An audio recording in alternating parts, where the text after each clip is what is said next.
I almost didn't go. That's the part that still makes me laugh, because if I had trusted my gut and stayed home that night, none of this would have happened. No awkward eye contact across a crowded gym. No shaking hands. No Joshua standing there like some unfinished chapter of my life that had decided it wasn't done with me yet. My 10-year high school reunion was held in the same gym where I used to eat lunch alone. They'd strung up cheap fairy lights along the basketball hoops and pushed round tables across the polished floor. There was a DJ playing throwback songs from our senior year, and a banner that said, Class of 20. Still got it like we were all pretending we weren't pushing 30. I stood outside in the parking lot for a solid 5 minutes before going in. I told myself I'd show up, say hi to a couple people, make an appearance for old time's sake, and leave within 30 minutes. That was the plan. Quick in, quick out.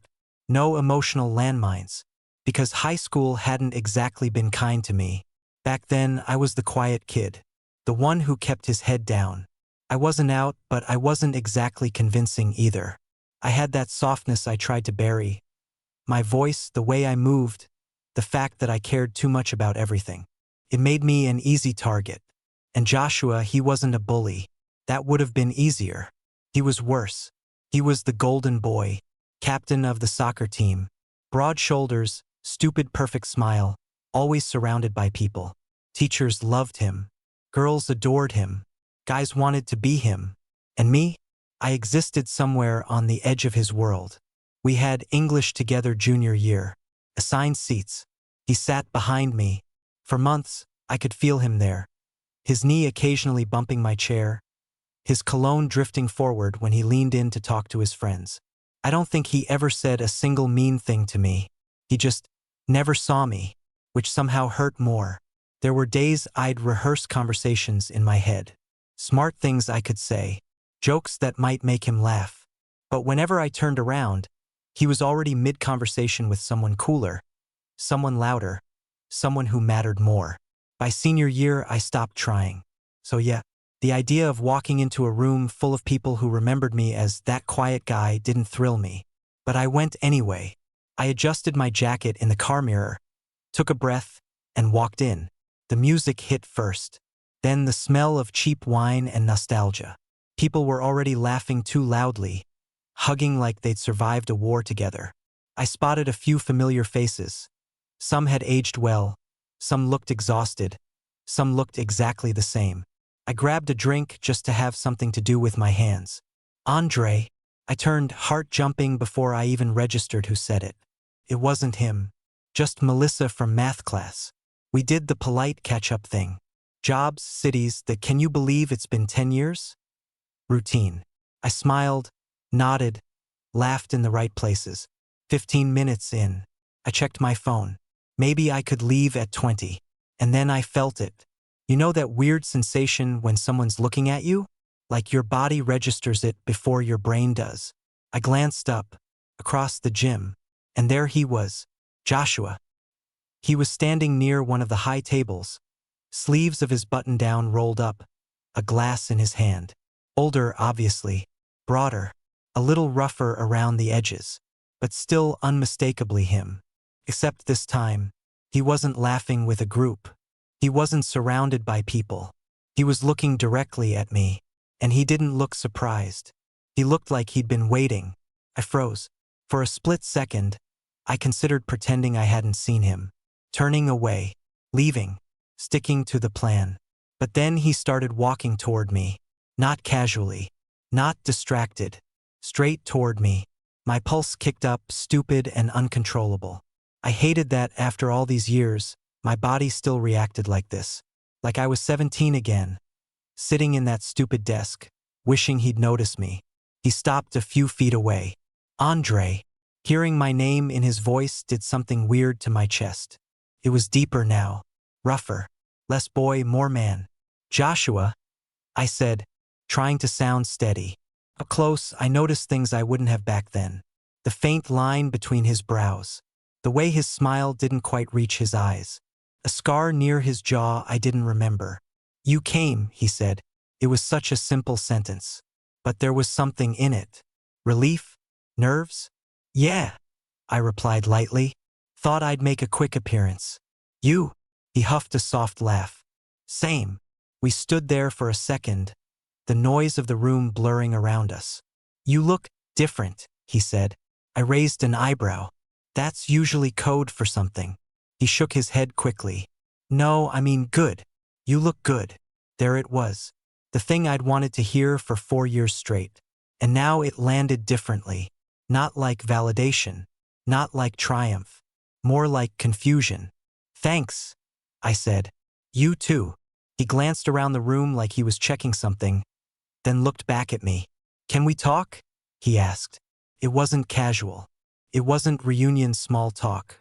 It was direct. Intentional. Talk, I echoed. Yeah, like, actually talk. My stomach tightened. 10 years ago, I would have followed him anywhere without question. Now I wasn't sure I wanted to open whatever door that was. But before I could answer, he added quietly, I owe you something. And just like that, leaving in 20 minutes wasn't an option anymore. I owe you something. Out of all the things I expected Joshua to say to me after 10 years, that wasn't one of them. I let out a small, disbelieving laugh. You sure you've got the right Andre? His jaw tightened just slightly. Yeah, I do.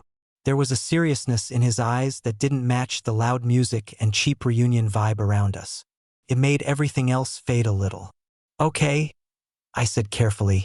Talk. He glanced toward the exit. Not in here. Of course not. I hesitated for maybe half a second before nodding. Fine. We walked out together, past clusters of people who barely noticed us. The cool night air hit my face the second we stepped outside. The parking lot was dim, lit by a few flickering lamps. My car sat 3 rows down. His truck, because of course he drove a truck, was parked near the entrance. He didn't lead me to it, though. He just stopped near the side of the building, far enough that we wouldn't be overheard. For a moment, neither of us spoke. Up close, without the noise and lights, this felt more real, more dangerous. You look like you're about to confess to a crime, I said, trying to lighten it. He exhaled through his nose. Maybe I am. That made my stomach drop. Joshua, I said slowly, what is this about? He rubbed a hand over the back of his neck, an old nervous habit I actually remembered. I used to watch him do that in class before presentations. I was a jerk to you, he said finally. I blinked. You weren't. His eyes snapped to mine. Yeah, I was. You never said anything to me. That's the point. I frowned slightly, confused. You didn't bully me. I ignored you. The words landed heavier than I expected. I shrugged. You ignored a lot of people. Not like I ignored you. There was something in the way he said it that made my pulse stutter. Okay, I said cautiously. Then why? He held my gaze for a long second, like he was deciding how honest to be. Because I knew, he said quietly. My chest tightened. Knew what? He swallowed. That I felt something. Everything in me went still. The night sounds, the distant music from inside, cars passing on the road, felt like they were happening in another universe. You felt something, I repeated. For you, Joshua, I said carefully. You had a different girlfriend every semester. I know. You were the straightest guy in that building. I know.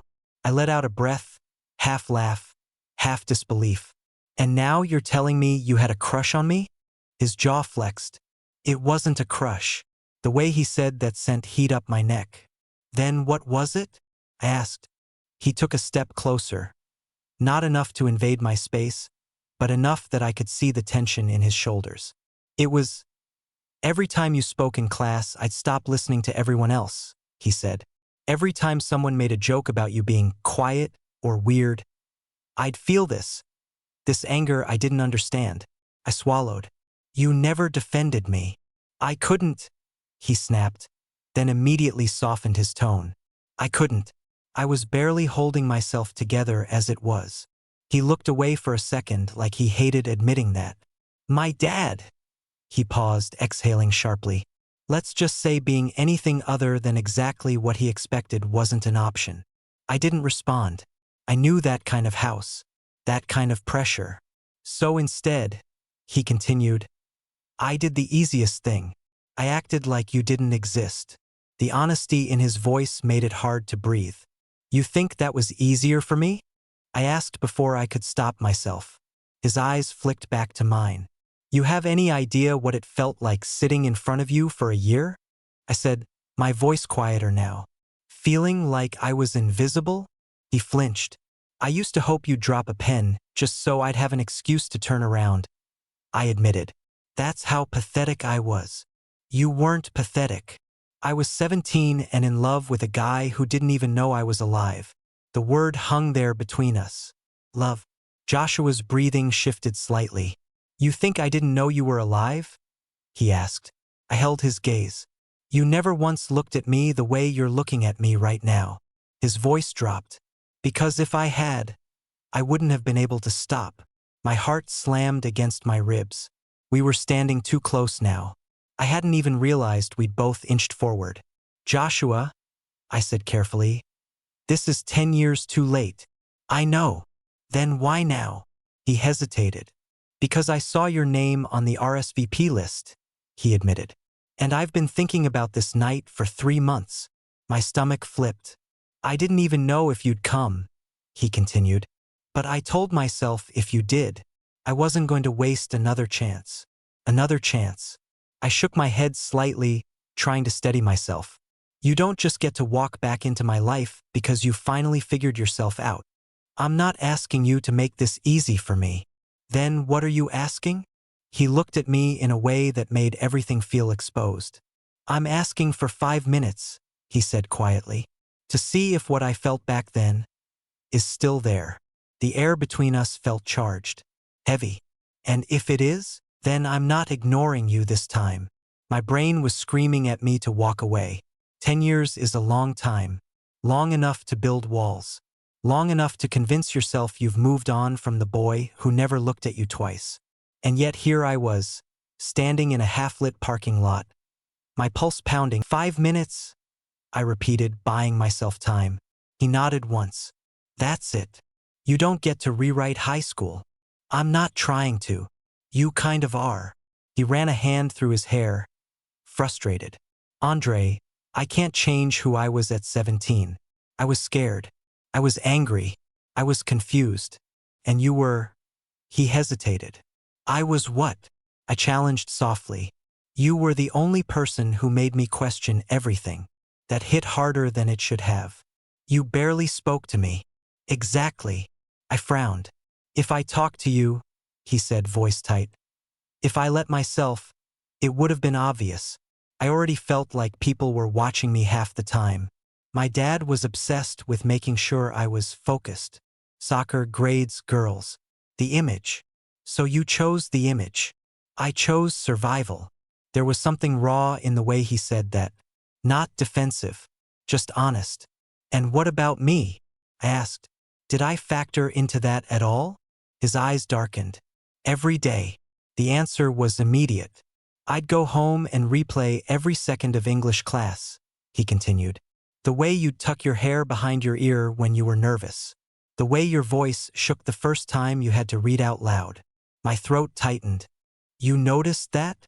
I noticed everything. The confession made my knees feel weak. And that scared me, he said quietly, because I didn't look at anyone else like that. For a second, I couldn't speak. All those afternoons I'd felt invisible. All those nights I'd wondered if I imagined the tension. You could have said something, I whispered. To you? Yes. And risk you rejecting me? He gave a humorless laugh. You were the one person I couldn't handle losing. You never had me, I said. His jaw tightened. I know. Silence fell between us again, heavier now. From inside the gym, a slow song started playing. Something from our senior prom playlist. The irony wasn't lost on me. I used to think about what it would have been like, he said suddenly. What? If I just turned your chair around one day, told you I liked you. My heart skipped.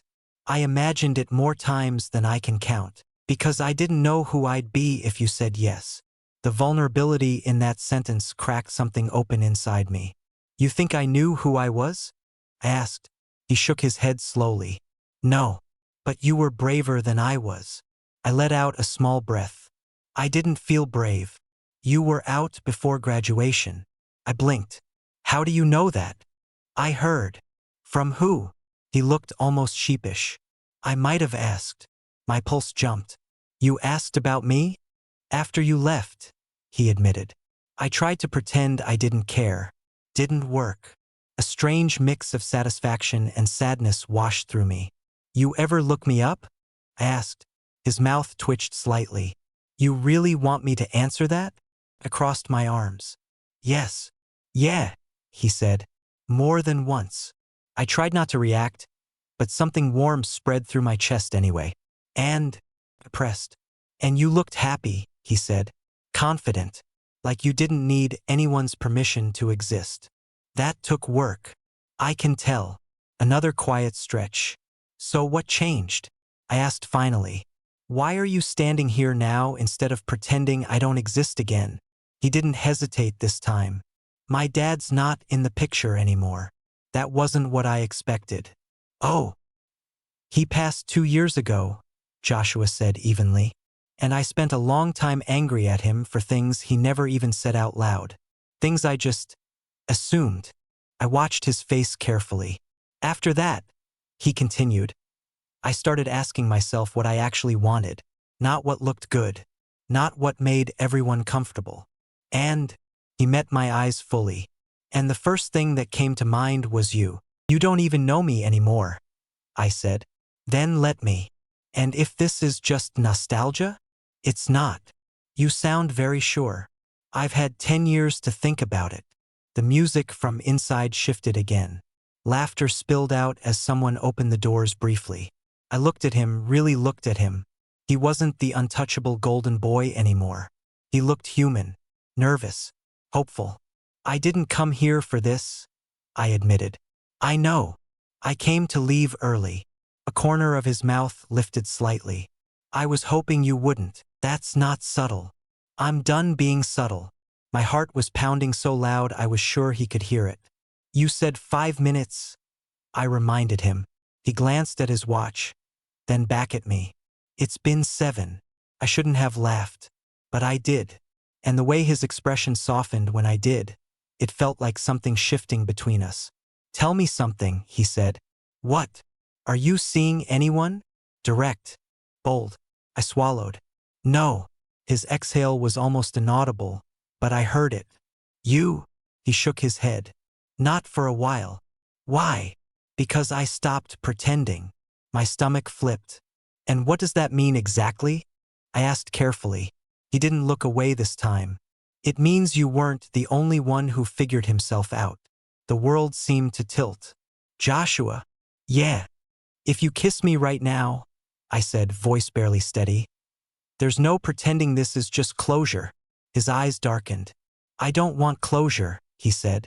When we finally pulled back, we didn't separate completely.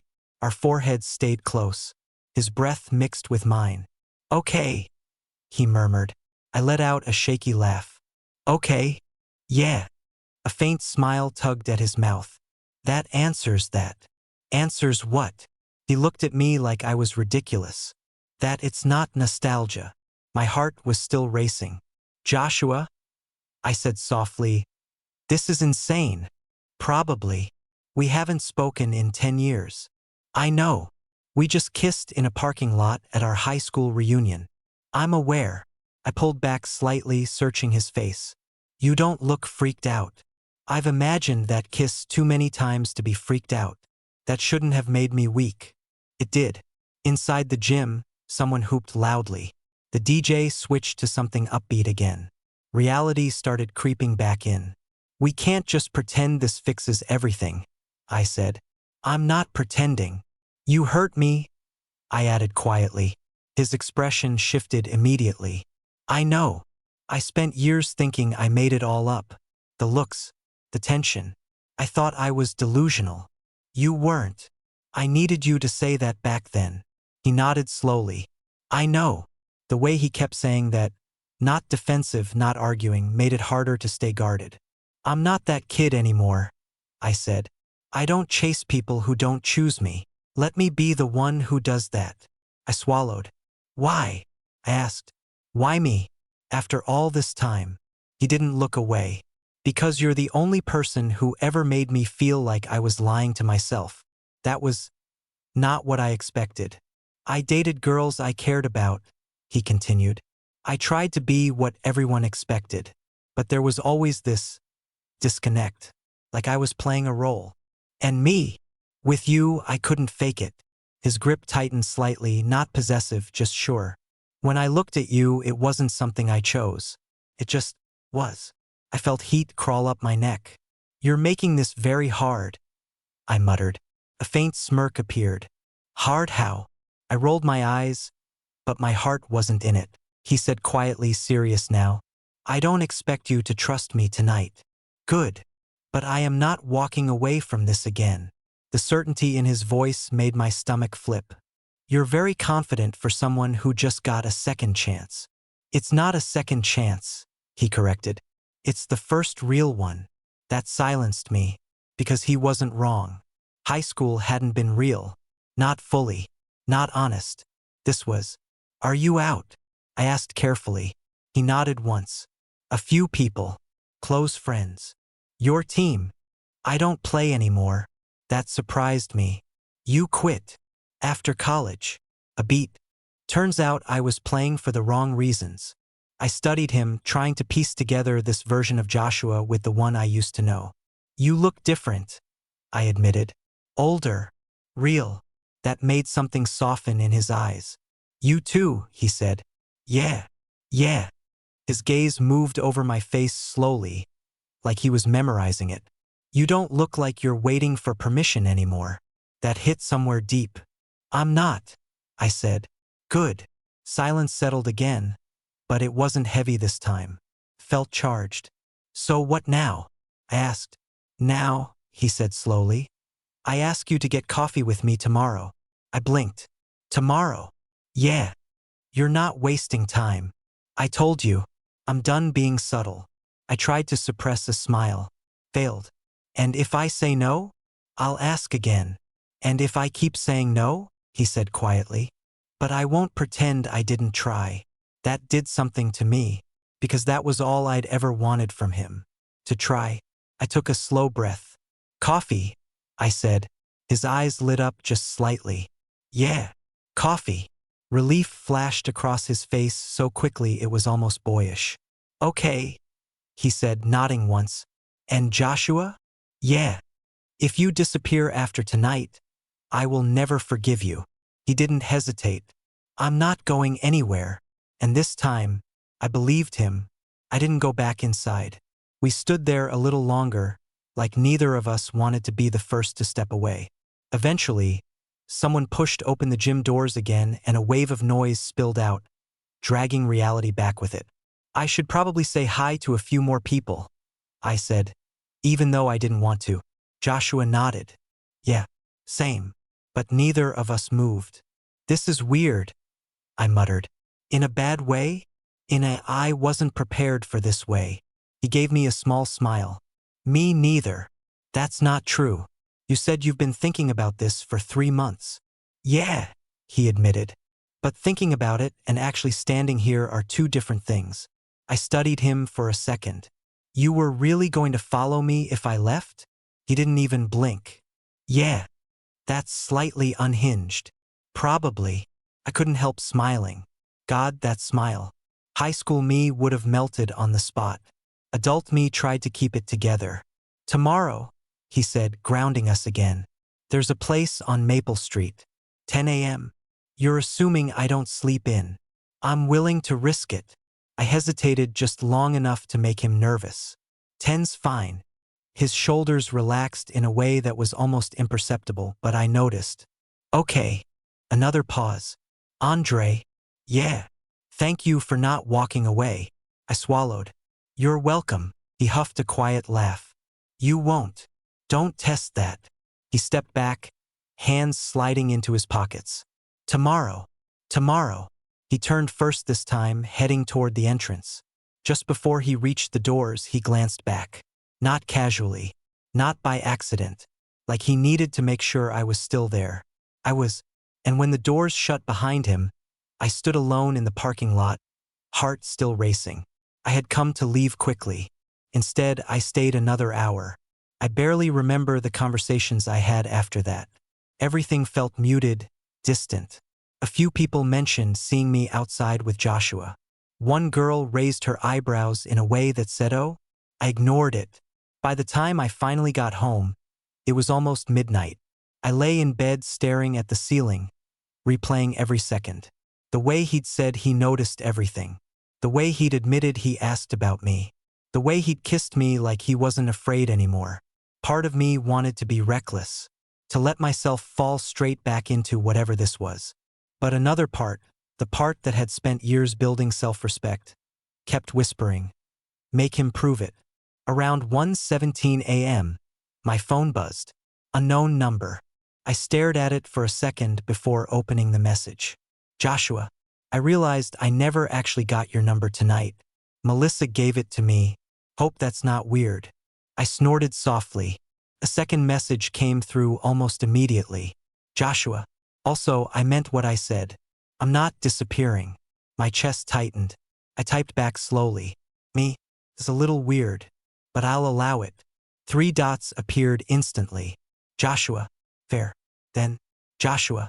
I keep replaying that kiss. My heart skipped.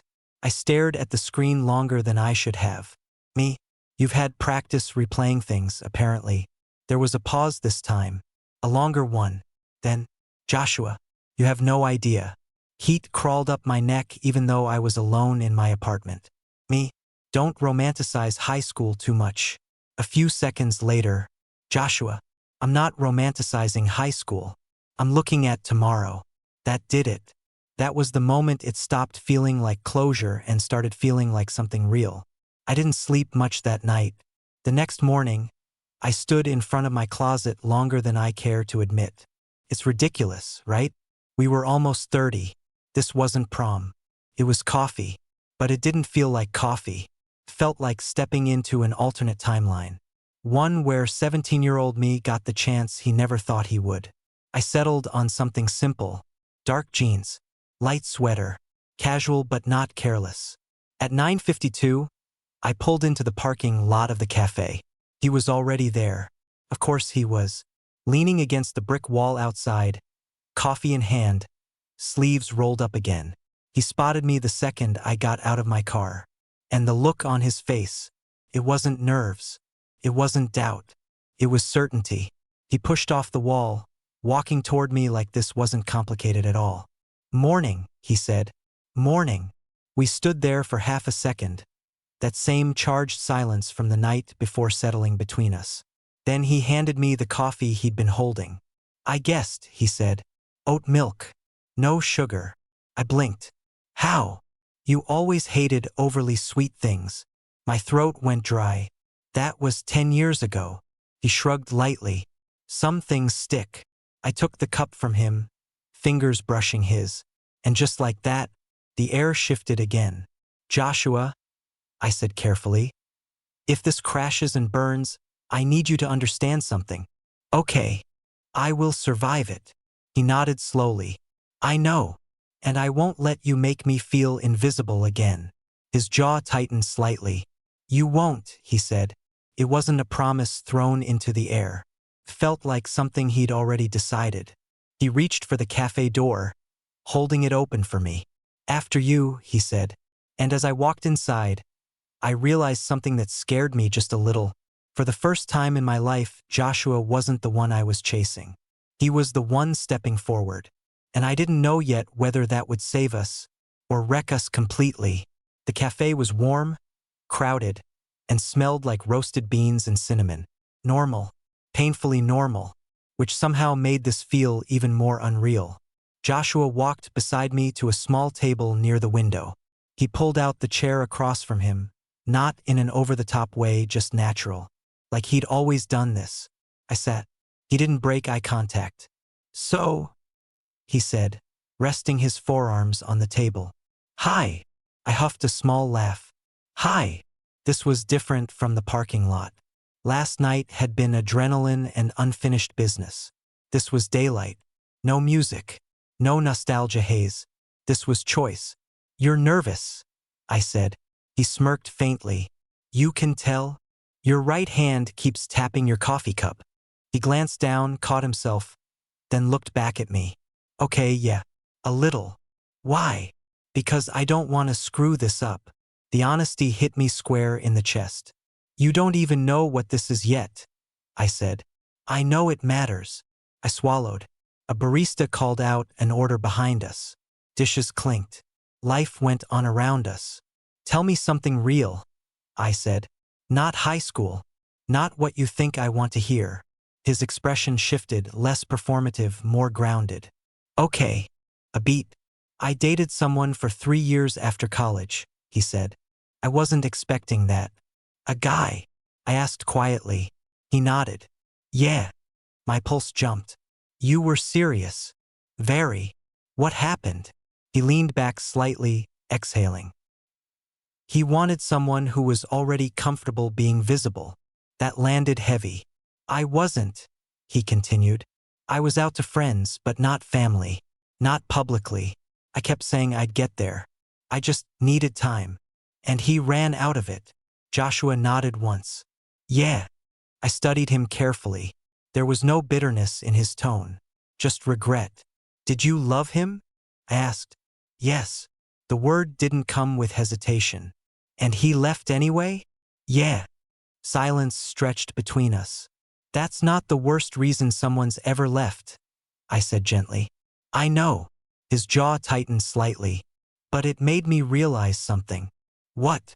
That I was still living like that kid in high school. Hiding. Waiting. I felt something in my chest loosen.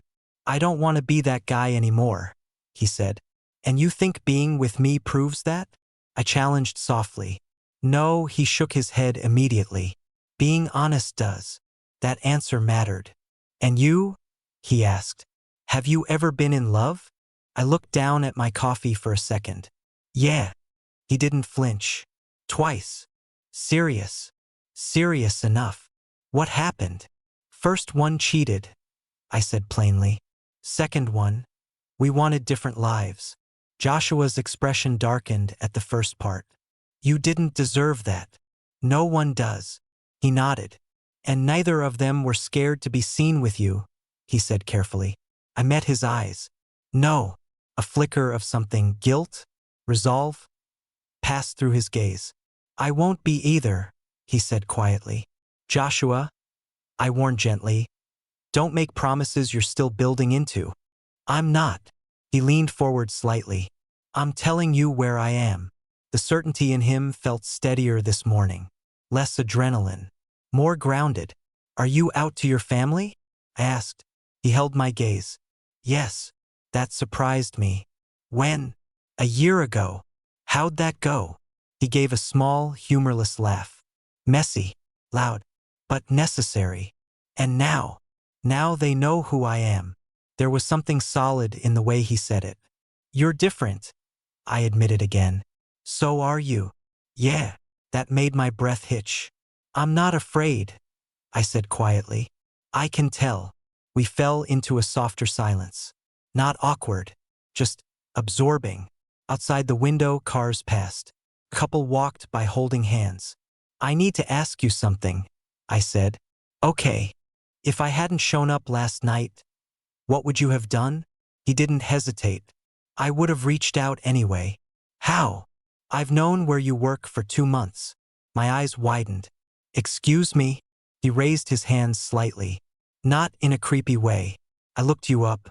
Your company profile is public. That's still slightly creepy. He winced. Fair.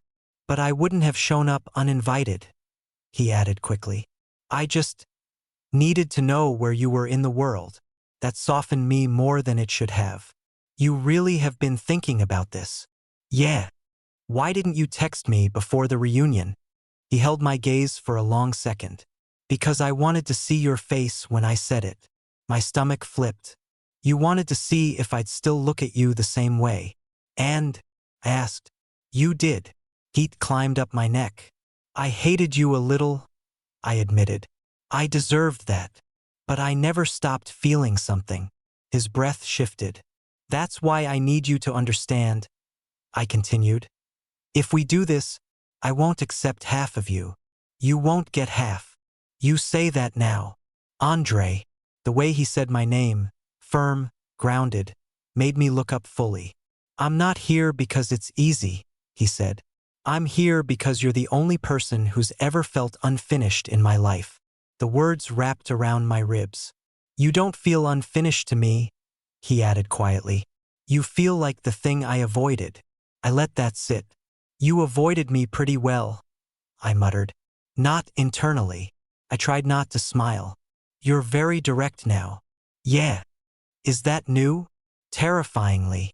I laughed, shaking my head, and for the first time since last night, it didn't feel overwhelming. Felt possible. Joshua reached across the table slowly. Not sudden, not pushing, just offering his hand. I looked at it, then at him. Then I placed my hand in his. His grip wasn't tight, just steady. I don't know where this goes, I said. I don't either, but I'm willing to find out. His thumb brushed lightly against my knuckles. Good, he said softly. And for the first time, this didn't feel like rewriting the past. It felt like finally starting something that should have happened all along. We didn't define anything that morning. No labels, no grand declarations, just a quiet agreement to keep going. After coffee, we walked outside together. The air was crisp, sunlight cutting through the trees lining the street. It felt like the kind of morning you'd normally rush through. We didn't. We lingered on the sidewalk like we had nowhere else to be. So, Joshua said, hands in his pockets, rocking slightly on his heels. What does the rest of your day look like? I have a few emails to answer. Grocery shopping. Nothing dramatic. He nodded. Mind if I steal you for a few hours? I raised an eyebrow. Steal me? There's a trail about 15 minutes from here. I go there when I need to think. That's a very outdoorsy of you. He smirked. I'm not 17 anymore. No, you're slightly more tolerable. Wow. I laughed. And then I surprised myself. Okay, I said. His eyebrows lifted slightly. Okay, let's go. The drive was quiet but not awkward. His truck smelled faintly like cedar and something clean. I watched the way his hands rested on the steering wheel, steady, grounded. We parked near a small wooded entrance. The trail wasn't crowded. Late morning sunlight filtered through the trees, casting shifting shadows along the path. We started walking side by side. For a while, we just listened to the sound of gravel under our shoes. You know, he said eventually, I used to come here after games in high school. I glanced at him. After wins or losses? Both. That doesn't answer much. He huffed a quiet laugh. After wins, I'd come here to feel like it wasn't all fake. After losses, I'd come here because it was the only place I didn't feel like someone was watching. I absorbed that. You were always being watched, I said. Yeah. And you liked that. I thought I did. We reached a small clearing overlooking a lake. Not dramatic, not cinematic, just peaceful. Joshua stopped walking. I didn't like who I was back then, he admitted. You were admired. I was performing. That word settled between us. And with me? I asked. There was nothing to perform. My chest tightened. You were quiet, he continued, but not small. I looked at him. You never tried to impress anyone, he said. You just existed. That's not how it felt. I know. We stood there in silence for a moment, the water rippling softly below. I need to say something, I said. Okay. If this turns into you chasing some idea of redemption, it won't. Let me finish. He nodded. I don't want to be the guy who fixes your past. His jaw flexed slightly. You're not, he said firmly. You're not a redemption arc. Then what am I?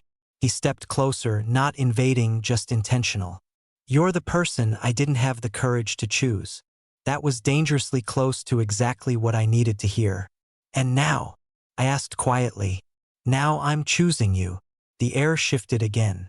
You don't get to choose me alone, I said. I know. And I won't be patient forever.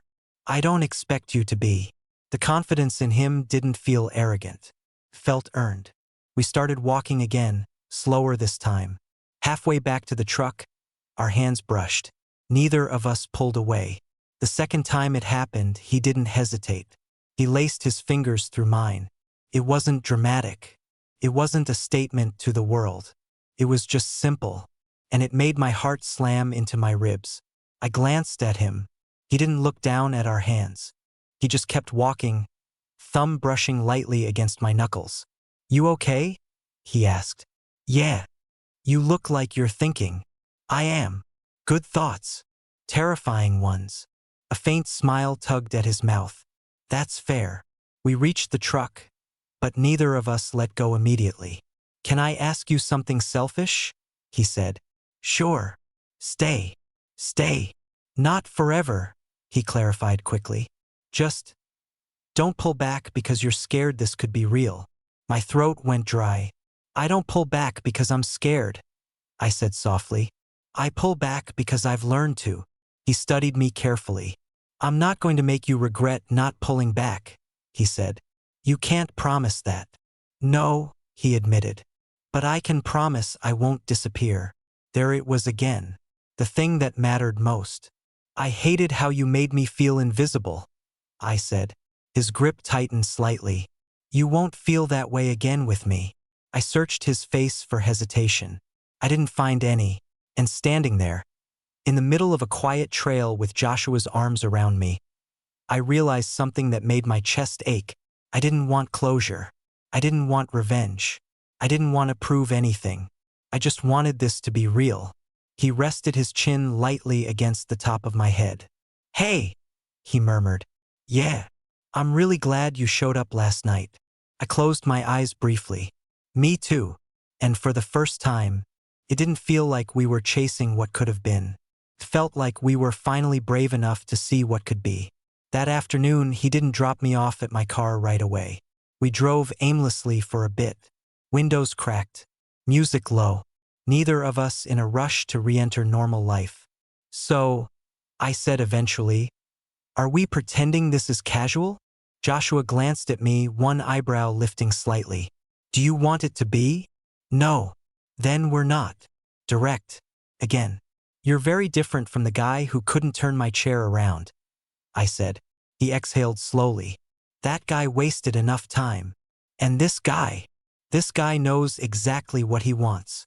The way he said it, steady, grounded, made something settle inside me. He pulled into a quiet overlook near the edge of town. Not dramatic, just a place with a decent view of the skyline. He turned off the engine but didn't get out. "I need to ask you something real," he said. "Okay. If this gets hard, because it probably will, are you going to shut me out?" The question caught me off guard. "I don't shut people out." "You do when you're hurt." I narrowed my eyes slightly. "You don't know that. I saw it in high school." I laughed once, soft. "You didn't see anything in high school. I saw more than you think." Silence stretched. "I don't run," I said finally. "But I don't beg either. I'm not asking you to." "Good." He shifted in his seat, turning more fully toward me. "I'm not interested in something secret," he said. "Not now." I held his gaze. Meaning if we do this, we do it publicly. I take you out. I introduce you. I don't flinch. That hit deeper than the kiss had. "You're sure you're ready for that?" I asked quietly. He didn't hesitate. "Yes. Your family? They already know. And they're fine with it?" "They don't have to be fine," he said calmly. "They just have to deal." That confidence wasn't teenage rebellion. It was grown. "Why now?" I asked again, softer this time. "Because I already know what it feels like to lose you once," he said. "I'm not doing it again." My chest tightened painfully.